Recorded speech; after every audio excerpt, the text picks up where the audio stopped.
फिर 5 नमाजें रख दी।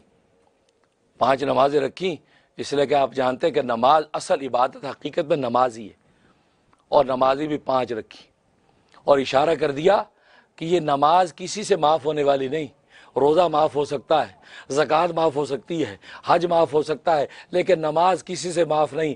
नमाज हर एक के सर पर कायम व दायम रहेगी। गरीब आदमी है उस पर ज़कात माफ़ हो जाएगी, अगर कमज़ोर बूढ़ा है और बीमार है उस पर रोज़ा माफ़ हो जाएगा, अगर कोई मुफलिस है उस पर हज माफ़ हो जाएगा। लेकिन नमाज किसी पर माफ़ होने वाली नहीं। नमाज अमीर पर भी होगी, गरीब पर भी होगी, माजूर पर भी होगी, बीमार पर भी होगी, सेहतमंद पर भी होगी, मर्द पर भी होगी, औरत पर भी होगी, हर आकिल बालिग पर होगी। यहां तक कि खड़े हो के नहीं पढ़ सकते हो तो बैठ कर पढ़ दो, बैठ के नहीं पढ़ सकते लेट कर पढ़ दो। जैसे 5 का अदद अब खत्म नहीं होगा, अब नमाज की फर्जियत तुम्हारे सर से कभी खत्म नहीं हो सकती। तुम सबको नमाज पढ़नी है और नमाज की पूछ तुमने होनी। तो 5 नमाजें रख के ये इशारा कर दिया कि नमाज अब किसी को माफ नहीं। तो इसलिए तो कहते हैं, उलमा ने लिखा कि हकीकत में इबादत तो नमाज ही की इबादत है, बाकी इबादतें ये तो मशरूत इबादतें हैं। अगर मालदार है तो ज़कात फ़र्ज़, अगर ताकतवर और कवी है तो रोज़ा फ़र्ज़, अगर साहिब इस्तिताअत है तो हज फ़र्ज़। लेकिन नमाज किसी अमीर गरीब के फ़र्क के बगैर सब पर फ़र्ज़। तो जैसे 5 का अदद अब फ़ना नहीं होता, अब नमाज भी किसी को माफ़ नहीं, सब पर नमाज लागू रहेगी। तो देखिए, तो हकीकत में जो इबादत है वो नमाज ही है। इसलिए ईमान के बाद फ़ौरन फरमाया वो युकीमून सलात, ईमान के बाद सबसे अजीम शान इबादत नमाज की है। फरमाया नमाज को कायम करते हैं, इकामत नमाज, नमाज को कायम करते हैं। और अजीब बात यह है कि नमाज सिर्फ इंसान नहीं बल्कि दुनिया की हर मखलूक पढ़ती है, जमादात भी, हैवानात भी और जो मलाइका भी। दुनिया की हर मखलूक जो है किसी भी शोबे और कैटेगरी की वो नमाज पढ़ती है। वो रोज़ा रखे ना रखे, ज़कात दे ना दे, हज करे ना करे, लेकिन नमाज सब मखलूक पढ़ती है। और कुरान करीम में अल्लाह तबारक व तआला फरमा दिया कि हर मखलूक ने अपनी तस्बीह और नमाज सीख ली है।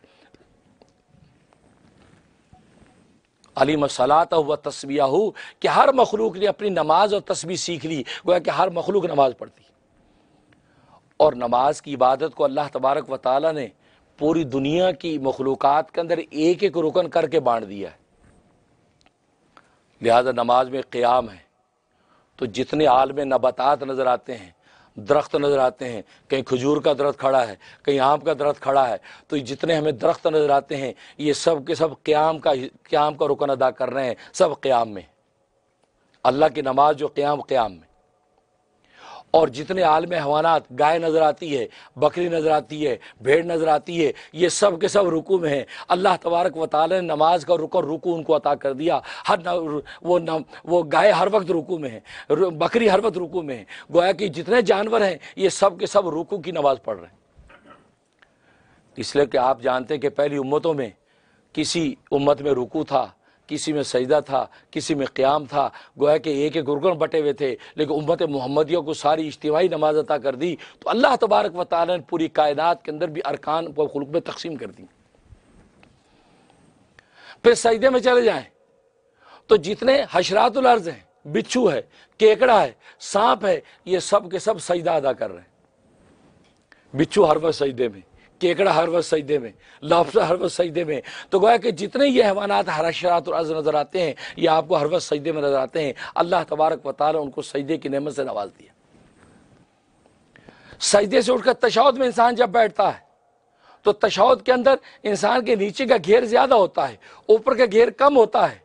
तो जितने ये पहाड़ों के सिलसिले आपको नज़र आते हैं, कोई हिमालय के सिलसिले हैं, कोई काफ के सिलसिले हैं, पहाड़ अगर यूं खड़े हो तो ऐसे लगता है कि सारे के सारे सब बांध के तशहुद के अंदर बैठे।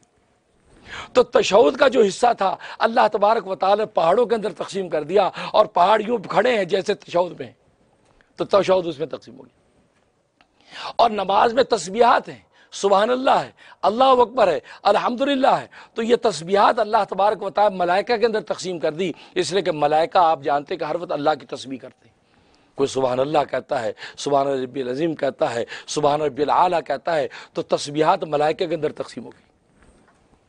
तो देखो अल्लाह तबारक व तआला ने ये नमाज के अरकान पूरी कायनात की मखलूक में तकसीम कर दिए और सारी कायनात की मखलूक की नमाज इकट्ठी करके अकेले इंसान को अता कर दी।